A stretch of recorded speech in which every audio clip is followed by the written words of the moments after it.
2022 विश्व police constable ने interview रिनाई शिकला शिकली पुलिस डायरेक्टर ने थानी डेपुटेशन 2022 विश्व त्रिपुरा पुलिस कांस्टेबल नि 1000 बुक जाचुक थाई सुपुंगना बागै इंटरव्यू नाहार जाकमाने 23 एप्रिल सालमारिओ मुंगबो तिखलाई जाखा आरोनि बिसिङो बाक्सानि मुं नुकजाखा कुबुनि हापांनि सेबक बाय करंजा ताइक्स जरा फलगै नायकुनलानि अंथो कुबुनि सेबक बाय करंजाक रकनि मुं नरे किसा किसा नाबानि बागै इंटरव्यू तिकिया रकनो सेब्रानि बागै कयखा आबुसिमिया कतालखाय ताइवाइसा हापां सेबक तलांना नाय तंथानि बरकनि उमर गोबां अंथानि फियोगै रिनानि बागैबो कयमुं नाहारै पुलिस डायरेक्टरनि थानि कयमुं बुलाय इया फरका একটাই মানে আমরা অনেক দিন দীর্ঘ 2022 আমরা ফিজিক্যাল ক্লিয়ার করেছিলাম, তারপর আমাদের রিটেন হয়, তারপর আমাদের বাইবা হয়।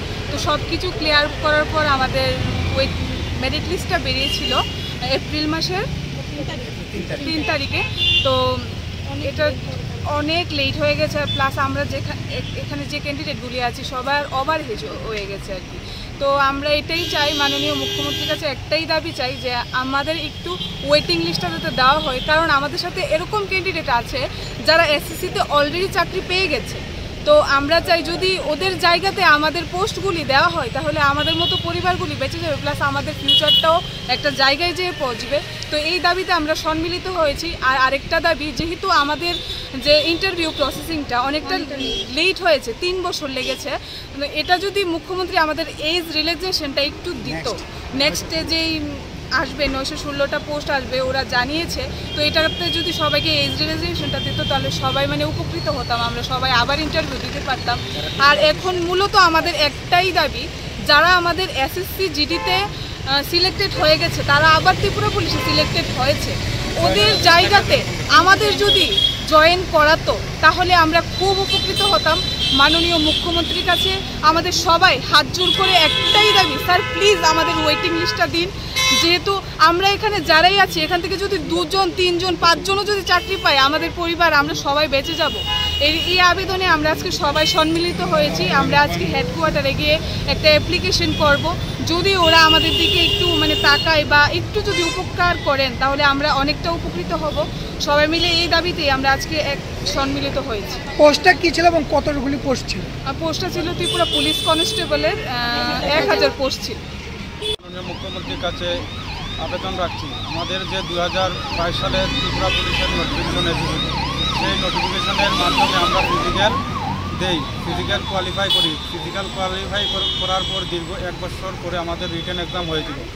রিটেন এক্সাম হওয়ার আরও দীর্ঘ 1 বছর পরে আমাদের ভাইবা হয়। ভাইবা কমপ্লিট হওয়ার পরে গত এপ্রিল মাসের 3 তারিখ ত্রিপুরা পুলিশের ফাইনাল মেরিট লিস্ট পাবলিশ করা হয়।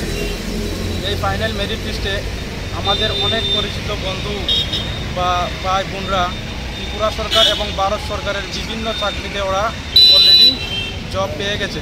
যেহেতু প্রসেসটা 2.5 থেকে 3 বছরের বেশি সময় লেগেছে, এই মধ্যবর্তী সময়ে অনেকেই এসএসসি জিডি বা ত্রিপুরার আরও বিভিন্ন চাকরিতে ওরা যোগদান দিয়েছে।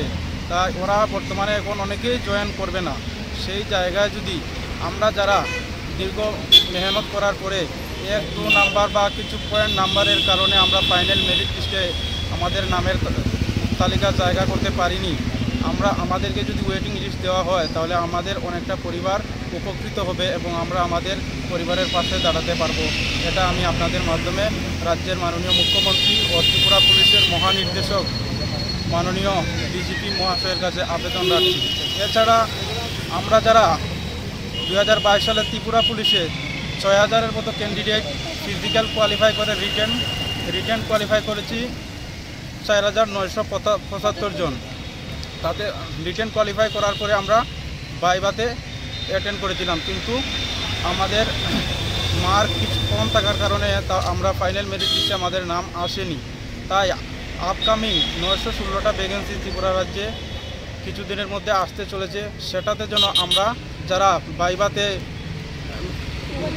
ভাইভাতে কোয়ালিফাই করতে পারিনি এবং ফাইনাল মেরিট লিস্টে আমাদের নাম আসেনি, আমাদের যেন ওয়ান টাইম এজ রিলেশন এর ব্যবস্থা করা হয়। কারণ আমাদের সকলেরই মনের ইচ্ছা আমরা ত্রিপুরা পুলিশে যাব, আমরা ত্রিপুরা পুলিশে গিয়ে ত্রিপুরা রাজ্যের আইন শৃঙ্খলা রক্ষা করব, সেটা আমাদের সকলের ইচ্ছা। কিন্তু আমাদের বর্তমানে যে প্রসেসিংটা লেট হচ্ছে তাতে আমরা একটা ইন্টারভিউ একবারের বেশি দুবার দিতে পারি না, তাই আমাদের সকলকে যেন ওয়ান টাইম এজ রিডাকশনের ব্যবস্থা করে দেওয়া হয়, সেটা আমি আপনাদের মাধ্যমে রাজ্যের মাননীয় মুখ্যমন্ত্রী মহাশয়ের কাছে আবেদন রাখছি। নমস্কার। Bureau report, খুমপই।